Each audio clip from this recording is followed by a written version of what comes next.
Hello and hello, dear friends and subscribers of Cricket Happenings. Yes, you might be probably surprised to see your host Ram on the Cricket Happening show a bit early today. And the reason being that the match between New Zealand and Sri Lanka has already been finished. And the outcome is that New Zealand have beaten Sri Lanka by 5 wickets and thus almost assured themselves of a place in the semi-finals. So India should should definitely be taking on New Zealand in the semi-finals.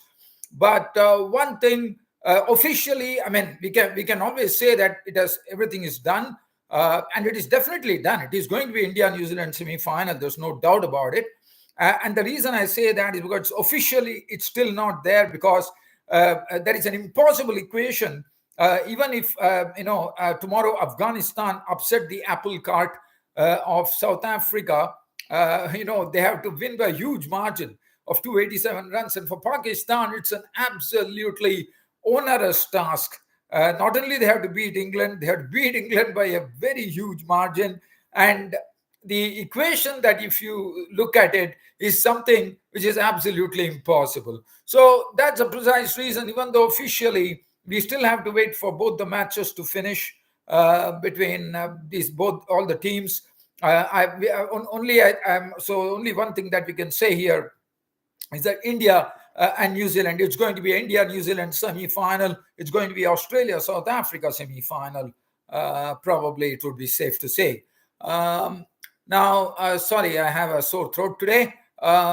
Just pardon me for that.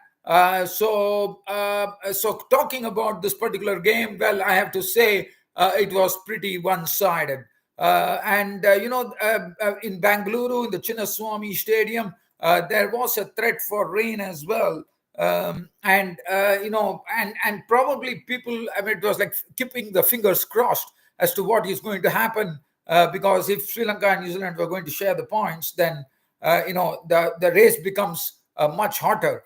But definitely with New Zealand beating Sri Lanka by 5 wickets and also beating them pretty quickly, completing the target of 171 in 23.2 overs, it's really almost assured New Zealand of a semi-final berth. Now, talking about this game, the 41st match in Bangalore today, New Zealand captain Kane Williamson winning the toss and had absolutely no hesitation in putting the Sri Lankans into bat. One has to say this particular, as you know, Chinnaswamy Bangalore has been known to have been a very good track for batting. And if you look at the Sri Lankan performance of being 171 all out, it really reeks of some poor batting, no doubt about it. Because if you look at the card there, yes, at the top of the order, Kushal Pereira went on smashing almost the second fastest 50 for a Sri Lankan by making 51 of 28 deliveries, 9 fours and 2 sixes. Absolutely severe on Tim Southee. He cracked him for 33 runs of the 12 deliveries that he faced, and Southee was absolutely taken to the cleaners. And Kushal Pereira was just in his element. And if you look at it, Kushal Pereira, barring Kushal Pereira, as far as the recognized batting order is concerned, there was no one who could come. So definitely it's poor batting because the track was good. Now look at what Mahesh Theekshana did. The best stand for Sri Lanka in this particular match was the 42-run stand because they were 128 for 9 at one stage. And Mahesh Theekshana, who was increasingly shown his prowess as a batsman, and I'm sure he's turning into a very, very, very good and useful all-rounder for Sri Lanka in all the formats, making an unbeaten 38 of 91 deliveries with 3 boundaries, and Dilshan Madhushankar, the tail ender, contributing 19 of 48 with 2 boundaries, and both of them keeping the New Zealand attack at bay. And Mahesh Theekshana doing the right thing by seeing to it that he wanted to see to it that Sri Lanka would have faced the 50 overs, but with the number 11 at his disposal, it was pretty impossible. And we finally saw the Sri Lankan innings coming to an end at 171. So if you look at the card, the card does not make any happy reading. Kushal Pereira, as I said, he made a smashing 50. It was an absolute treat to watch. The two pickup sixes of Saudi was done superbly. 51 of 28 with 9 fours and 2 sixes. Nisanka failed with the bat with 2. Saudi got the initial breakthrough. Kushal Mendes and now Bolt. Now Bolt, has not been as effective as one would have expected him to be in the previous matches. But today he really came into his own, getting wickets pretty quickly and easily. And if you look at the bowling figures from the Kiwis there, 10 overs, 3 maidens, 3 for 37. Tim Saudi, 8 overs, 1 for 52. As I said, he got a real whack from the hands of Kushal Pereira's bat. Lockie Ferguson, 10 overs, 2 maidens, 235. Mitchell Santner bowled his spin absolutely beautifully with everything, with drift, with dip, and everything that you could name. 10 overs, 2 maidens, 222. Rachin Ravindra, 7.4 overs, 2 for 21. And Glenn Phillips, solitary for 3 runs. But looking at that Sri Lankan card, really, this was not a performance that was expected. Now Sri Lankans have to really, yes, they are definitely not in the World Cup. They are already out of the World Cup. But let's understand that that spot that they have to secure is now for the Champions Trophy. But now, by the look of things, it looks like Sri Lanka will be is going to have to really depend on the other team's results now. But again, it's going to be very extremely difficult, and probably Sri Lanka, and at least one would have expected a much better performance from Sri Lanka in a very key match. So I'm not going to go much into that. But as I said, Samara Vikrama was out for one. So this is the one. Bolt came and really rocked them in the middle, with taking very important wickets of Kushal Mendes, Sadhira Samara Vikrama, and Charit Hasalanka. And then Angelo Matthews and Dhananjay De Silva tried to stem the tide a bit, but only to a very, very small extent, with Angelo Matthews' contribution being 16 and Dhananjay De Silva making 19. Karunaratne went for 6, but Tikshana. But that 42-run partnership, as I said, Mahesh Tikshana, really, as I said, he's really shown shown that he has been, trying to improve his batting. And definitely, as I said, I'm looking at Mahesh Tikshana as a very good and useful all-rounder in the future for Sri Lanka now. He's developing into a good all-rounder. Dilshan Madhushanka also showed some pluck with the bat with 19.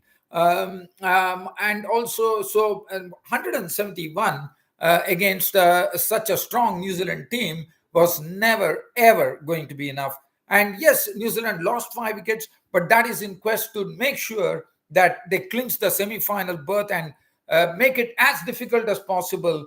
If at all Pakistan, beat England and sneak in, they wanted to make as sure as possible. Already they had a very good run rate, but they wanted to really up it and see to it, up the ante, and see to it that they had a very, very good run rate. So now, right now, they have made it increasingly difficult for Pakistan to even beat England and come into the semi-final.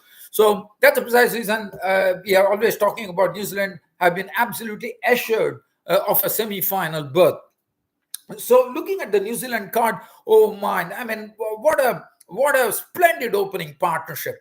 86 runs. And what one saw when the Sri Lankan bowlers were bowling, there was nothing that was happening. And Devon Conway and Rachin Ravindra was screeching along in such a manner. They had already put 86 runs in 12 overs. And Rachin Ravindra, now he has become, as I told you, he's the teen sensation of the World Cup. And for me, I've already named the player of the World Cup. It is going to be Rachin Ravindra of New Zealand. Because the way he has played and marvelous stroke making once again, and the sixes that he hit, he showed a great sense of urgency. 42 of 34 deliveries, 3 fours and 3 sixes, and also now he has even beaten the living legend Sachin Tendulkar at the age of 25, as far as runs are concerned, in a debut World Cup. And that is a huge achievement. And as I said, he is a super kid of the future for New Zealand, and the world is going to see it. Cricket world will definitely witness Sachin Ravindra's heroics.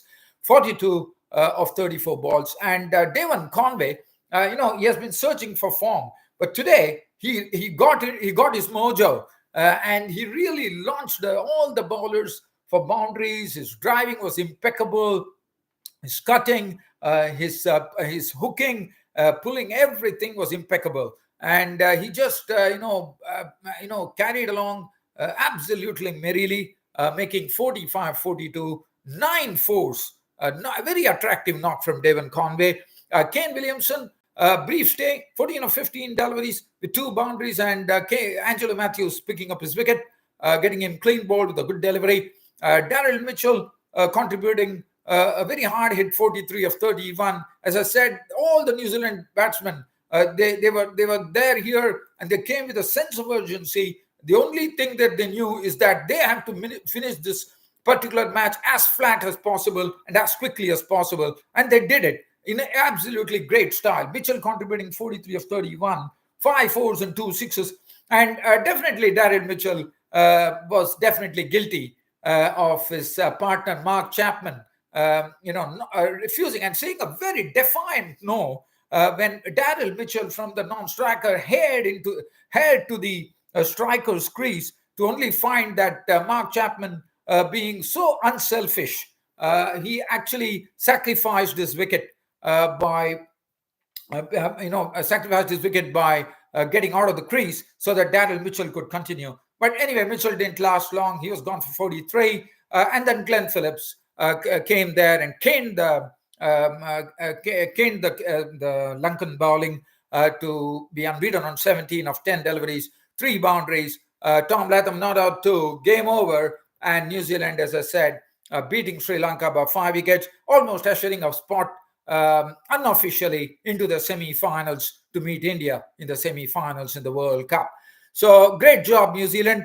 And as far as the bowling was concerned, Dilshan Madhushanka, unfortunately, one was probably looking into Madhushanka getting some wickets and being on the top of the pile and becoming the best bowler in the World Cup, as far as probably trying to break the record, existing record of a bowler, and become the highest wicket taker. But unfortunately, could not bag any wickets. But still, I thought he bowled well. 6.2 overs, none for 58. Because with the New Zealand cricket, the batsmen in such a punitive mood, it was always going to be difficult. Mahesh Theekshana got cracked. 7 overs, 1 for 43. Then Anjali Silva was used just to see whether the off-spin could do anything to the left-hander. It didn't work out. 2 overs, none for 22. Chamira, I thought, was absolutely the pick of the bowlers. 4 overs, 1 maiden, and he picked up 1 wicket for 20. And Angelo Matthews bowling 4 overs, 2 for 29. So the job is all done and dusted. And Trent Boult was given the man of the match for picking up 3 wickets for 37 runs. But the only thing that I would like to say here, as I said, it's all done and dusted now. We are just 2 games away from getting into these 3 games away, I would say, because tomorrow happens to be the match between Afghanistan taking on South Africa. And Afghanistan, as I said, their run rate has not been good. Even if they go and upset South Africa, it is going to be absolutely next to impossible to do that against South Africa. So we can forget that. And even the next match, as I said, it is not even within the realms of possibility, where Pakistan have to beat England by a huge equation. So that's also gone. And then on Sunday, India take on Netherlands to complete the preliminary rounds of the World Cup. And then we enter into the business end of the tournament. And each team, it is going to be India taking on New Zealand, Australia taking on South Africa. So all these 4 teams are just 2 steps away from lifting the World Cup. So who is it going to be? That's going to be the question. Well, dear fans, other than that, there's nothing to add for today. And Pranav, I know that you have been a very ardent fan of cricket happenings. Good to see you, Pranav. I hope everything is fine with you. Do you have any questions for me today, Pranav? Because I'm here and I'll be definitely winding up right now. So if at all you have any questions, you can shoot it. Otherwise, again, I would like to thank you for coming on to my show and being a very regular listener on my cricket show. And look forward to once again meeting you, all my dear listeners and fans on Cricket Happenings tomorrow on the cricket show, and the match would be, and this will be Afghanistan taking on the South Africans. That's it from me, and rest tomorrow. Until then, it's goodbye from here. Thank you.